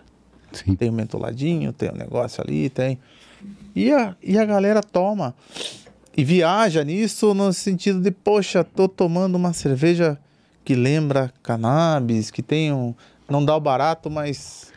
Tem alguma coisa que eu não sei o que é é. o proibidão que eu posso fazer, sabe? Sabe, é o proibidão legal. Então, beleza, isso... A ideia é, o que a gente pode trabalhar da marca para dar uma experiência diferente? O terpeno é uma coisa completamente fugindo da caixa, assim. A gente sempre busca algo que saia do trivial. As demais, a gente tem mais, como você falou, mais de 200 rótulos. Então, a gente sempre tenta ter uma assinatura para aquele rótulo, como eu falei. E aí, poxa, surgiu um lúpulo novo agora no mercado. Então, tem lúpulo que não tem nem nome ainda. Ele tá como... O lúpulo tem muito cruzamento e tal. Eles fazem lá as cruzas, como se fala. Aí, esse ano tem o lúpulo HBC. Não tem nem nome. HBC 482. Precisamos fazer uma cerveja com isso. Tem um perfil assim, tem a curva de perfil, é cítrico aqui, terroso ali e tal, esse perfil. Criamos. Algumas que nós criamos, por exemplo, que o lúpulo nem existe mais. Ele teve uma cruza, um cruzamento lá, que fez o lúpulo experimental. Nossa, que gênio, velho. A gente usou o lúpulo, a fazenda falou, a produtividade foi baixa, não vou nem reproduzir mais. Isso nunca mais vai existir. Então quem tomou aquilo... Fala, poxa, eu tomei esse negócio que não vai ter mais. Eu ia te perguntar isso, por exemplo, se as cervejas icônicas, né? Então, tais quais como safras dos vinhos. Né? Tipo Everipa, por exemplo, que é uma das principais dele lá. Everipa, Evermont. Se elas poderiam ser reproduzidas, né? Então, em alguma medida não, né? É isso que você está falando, não. Né? A depender do constituinte, muitas vezes nunca mais. Não. E o vinho, pegando o link do safrado aí, o vinho ele tem o seu tempo de envelhecimento, alguns melhoram, outros estabilizam, mas os vinhos de guarda eles vão ter lá sua maturação favorecendo. A cerveja tem um perfil diferente, a cerveja ela foi feita para tomar fresca, porque o lúpulo vai trazer o aroma, o sabor, enquanto ele está fresco na lata. Então 6 meses, 8 meses, 9 meses. Então não dá para eu guardar essa cerveja por 5 anos e achar que ela vai estar boa. Então a cerveja tem que aproveitar, a cerveja artesanal principalmente que usa esses lúpulos mais estruturados, você tem que aproveitar o momento dela. Esse ano saiu a safra que o extrato, o óleo essencial do lúpulo está altíssimo. Pô, vamos fazer. Saiu esse lúpulo experimental que está fantástico. Não sabemos se vai ter no ano que vem. A gente vai criar um rótulo para ele mesmo assim. Então... As pessoas que tomaram alguns rótulos nossos que não existem mais, elas falam, poxa, eu consegui tomar essa cerveja que não existe mais, porque não tem mais o lúpulo.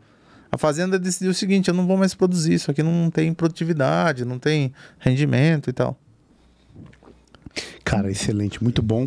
A gente tem que fazer a pergunta ao nosso apoiador. E quem vai fazer a pergunta hoje é nosso querido Pedro Vicente Valério de Mauro, meu amigo. O famoso... PVzão. Você tava me fazendo pergunta aqui. Vem aqui fazer a pergunta pro convidado. Vem aqui, meu amigo. Quero que você venha aqui. Ao vivo. Vem aqui com essa sua cara de tartaruga ninja. Vem aqui, tartaruga ninja. Vem aqui fazer a pergunta, meu amigo.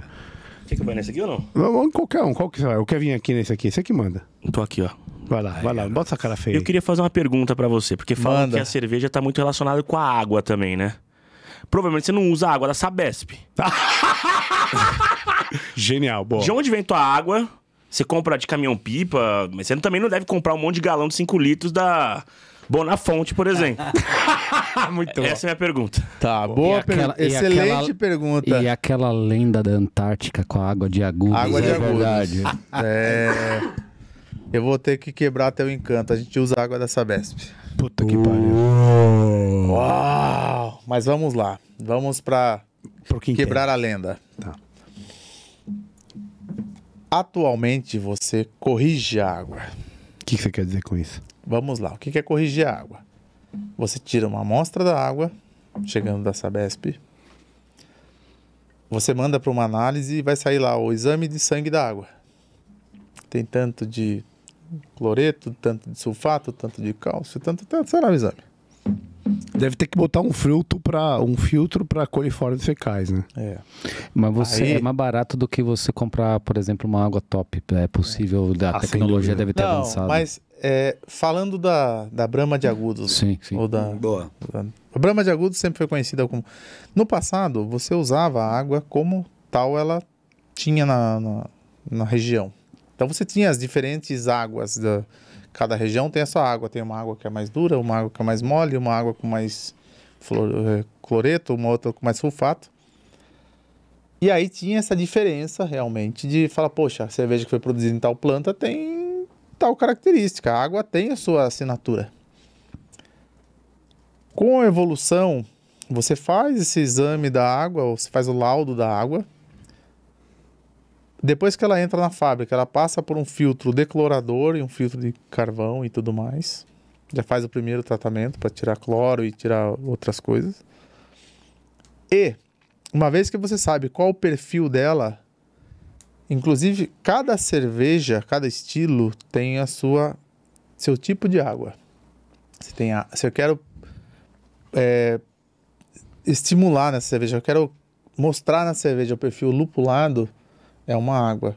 Se eu quero fazer uma cerveja que o destaque seja o malte, é outra água. Então você corrige ela com sais. Você está me dizendo que a água agora, ela não é mais o componente principal, e sim um adjuvante que você ajusta de acordo com o teu projeto de gosto que você quer. Isso, você corrige ela. Então você transforma ela da maneira que você precisa para o estilo que você vai fazer. Então eu tenho aqui. Tem algumas cervejarias que fazem a chamada osmose reversa, que você zera a água. E eles falam, agora vou adicionar os sais para fazer o que eu quero. Quem não tem a osmose reversa, você pega, tá bom, tá faltando aqui, eu vou completar com esse cloreto, eu vou completar com esse sulfato, eu vou diminuir tal coisa, vou diminuir pH, vou aumentar pH. Então você cria essa água. Você pega uma base, corrige e faz conforme você quer. Hoje, com evolução, com tecnologia e tal, você consegue fazer isso. Mas no passado, o pessoal fala, pô, não é mentira? Não é mentira. No passado você usava a água que você tinha. Então, cada lugar tinha o seu perfil de cerveja. Aí hoje, que entrou Agudos. Aí você entra hoje com um processo que, poxa, eu quero uma água assim. Aí você faz a padronização do seu produto hoje. Genial, esse É que nem o fumo da lata, cara. Quem fumou, fumou. Quem não fumou, não fuma mais. Como assim? Verão da lata. Entendedores entenderão. Ah, então eu tô fora dessa. Famoso daí. verão da lata, esse daí. Cara, puta, sensacional, Renê, muito louco.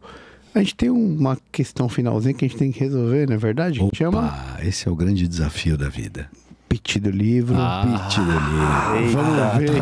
Vou pesquisar aqui, ó. Teve Vou choro, pesquisar. teve mimimi, teve Vou pesquisar. choro. Você ouviu o choro essa semana aí em relação ao pitch do Deixa eu livro? só perguntar uma coisa. Você veio no último? Cara, o último que eu vim eu ganhei. Eu sei isso que eu tenho pra dizer pra você. Mas você não veio, né? Não. Conta pra mim, como é que foi? Pergunta pro camarada. Como é que foi aí, camarão? Você tomou conta do negócio ou não? Foi uma lindeza. Foi uma lindeza? Como é que é? Conta pra mim aí. ele. Como é que faz esse Então vamos pitch falar. do livro aí? Vamos falar. Então, são 3 livros, 3 caminhos, 3 destinos, 3 sabores, no seu caso. Ok. 3 sabores. Eu gosto muito dele. Ele é um gênio, velho. Então, 3 livros, você tem que adivinhar quais são. Nós vamos aqui falar quais são os 3 livros, o pessoal está ouvindo. E você tem que adivinhar do além quem trouxe o quê. No final, a gente faz uma venda para você e você escolhe um livro para levar para casa. E o livro que você escolher é a pessoa ganhadora. Apresenta aí, então. Close no livro, close no livro. Primeiro livro. Eu mostro aqui, ó. Fala aí que eu mostro. The End Olha of aqui, olha Sparta. This is Sparta. The End of Sparta. Victor Davis Hanson. Livro 1. Segundo livro, S.P.Q.R. Mary Beard. Tá aqui, ó. Clássico. Uma história da Roma Antiga. Boa. E o terceiro livro, Relatos de um Peregrino Russo, que é de um russo. Sem autor definido. faz Sem, sentido, faz provavelmente russo. Mas Não, não é não. peregrino. Ele é mongol. Tá aqui na mão. Os 3 livros. Irmãozinho, ó.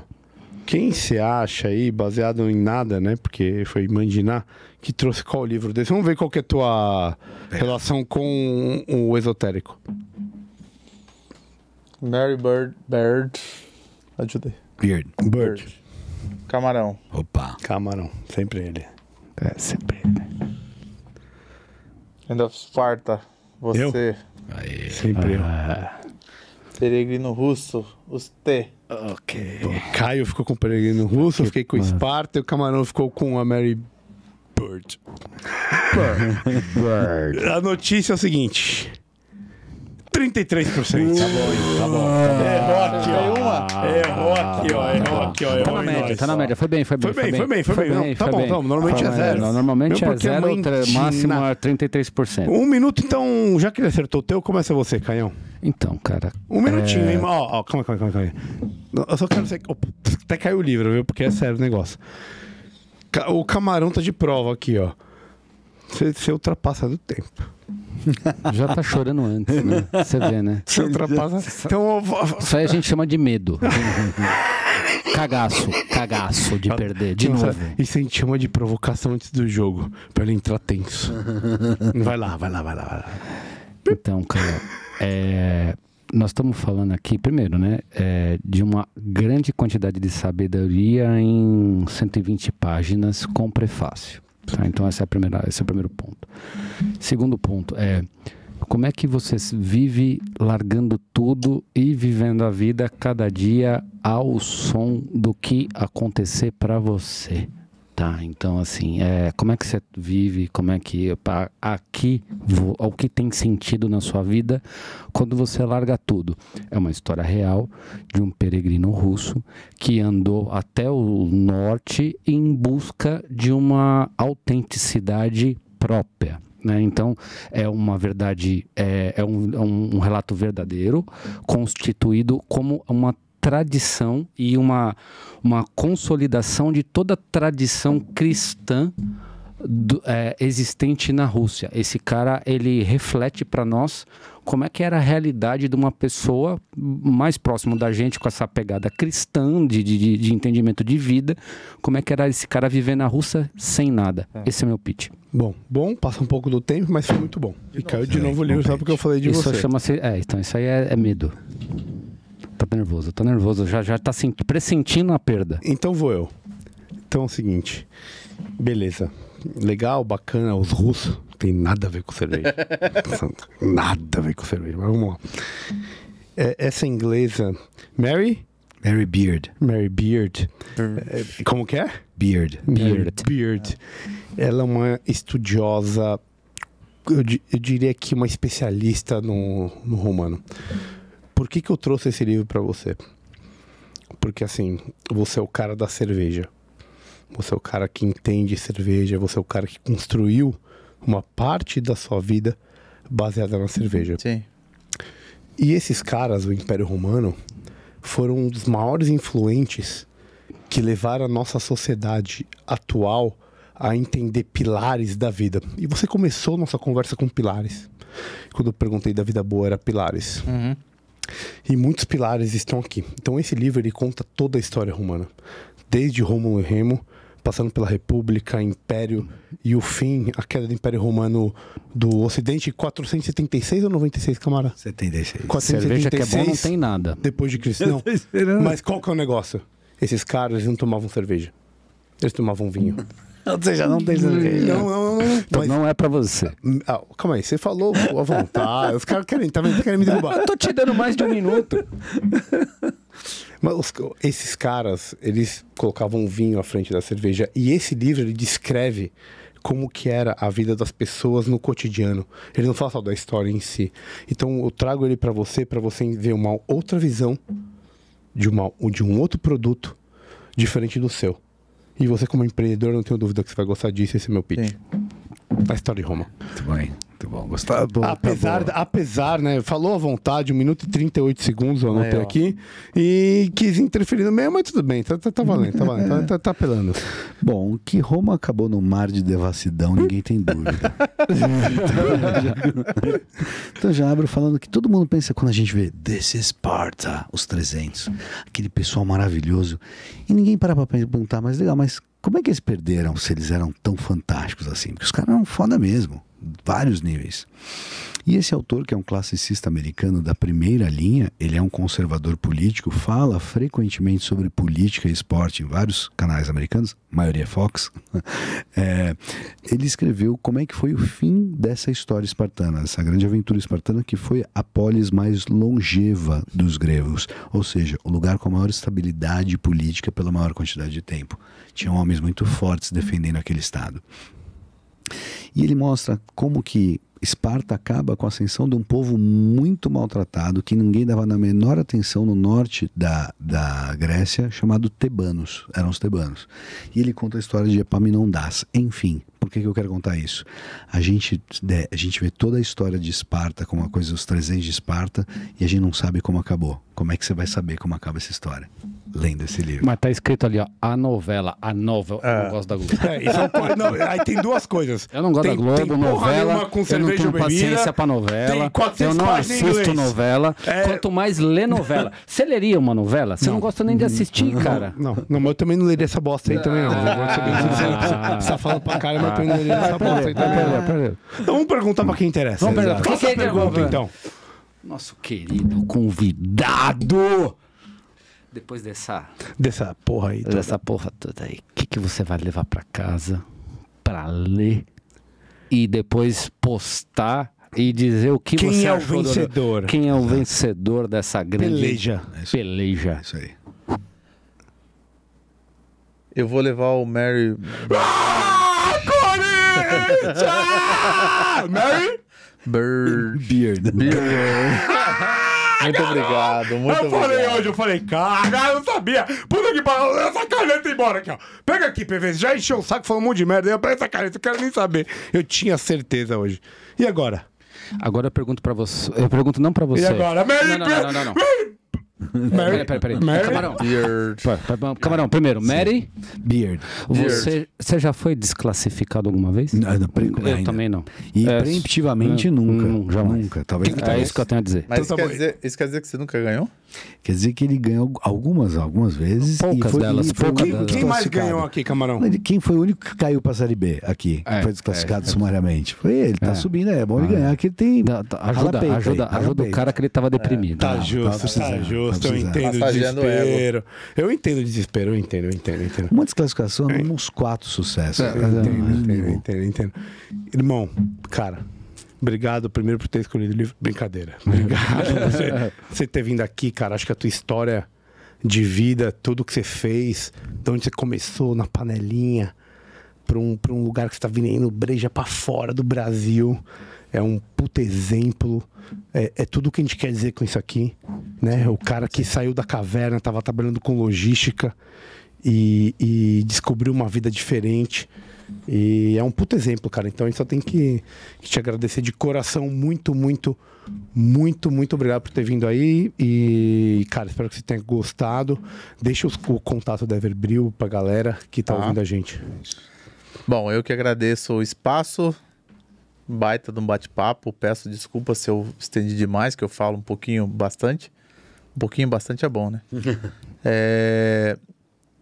Contato da Everbril é as redes sociais, pode chamar a gente por lá, @cervejaria Everbril. E pro pub, @everpubsantos. Quem tiver por lá vai conhecer 14 Bicos. Tem lá rock and roll de sexta e sábado, casa aberta de terça a domingo. E muito obrigado por todos que assistiram, que vão assistir. É um prazer imenso estar aqui, falar um pouquinho de cerveja, falar um pouco de história, falar de vivência, falar de experiência. É completamente gratificante pra gente. A Everbril agradece o espaço aí. Cara, a gente que agradece, René. Tem as coisas que a gente tem que lembrar no fim, qualquer? @BeyondTheCavePDC. Apoia nós. Apoia.se/Beyond, BYND. Você tem escola de inglês, de português, de francês, e você não lembra do apoia.se/Beyond. De memória, nós não é bom. tem escola. Mas e você que é um cara prudente, faz o quê?